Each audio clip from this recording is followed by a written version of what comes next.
So, a rather large steel plant in Clairton, Pennsylvania, has blown up this morning, and that is not good. There are injuries, there are reported fatalities.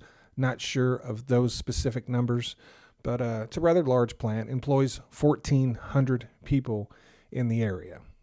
So, this plant in Clairton is the largest producer of metallurgic coke in the United States. According to the plant, they produce 4.3 million tons of metallurgic coke a year. And that is important because you got to have metallurgic coke to produce steel.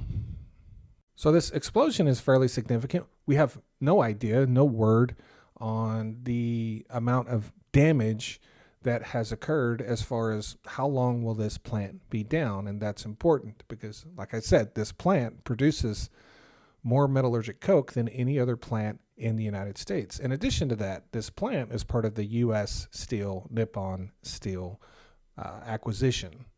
But essentially what this means, at least for the short term and possibly longer, and we don't know yet, there's going to be a lot less metallurgic coke on the market for steelmakers, and they have to have it, which means steelmakers around the United States may have to turn to more imports to produce steel. Imports that right now are very largely tariffed by the Trump administration. What does all this mean? Well, prices were going to rise for metallurgic coke regardless because of this explosion. And now the tariffs that are involved in the middle of this thing, as more companies have to rely on foreign metallurgic coke, is going to drive steel prices up. How long?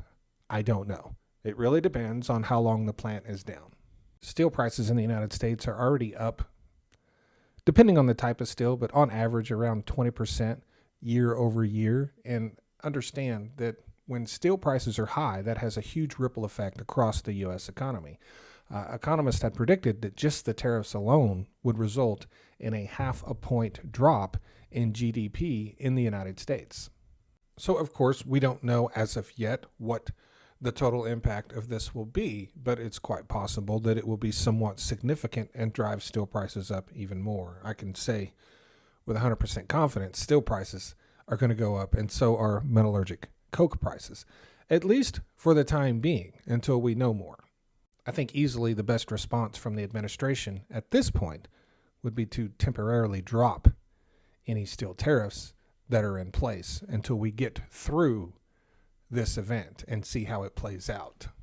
I have no idea if that will happen or not, but I know there will be people putting pressure on the administration to do just that, because there's already a large consensus of people in the industry that agree that needs to happen, and that needs to happen right now.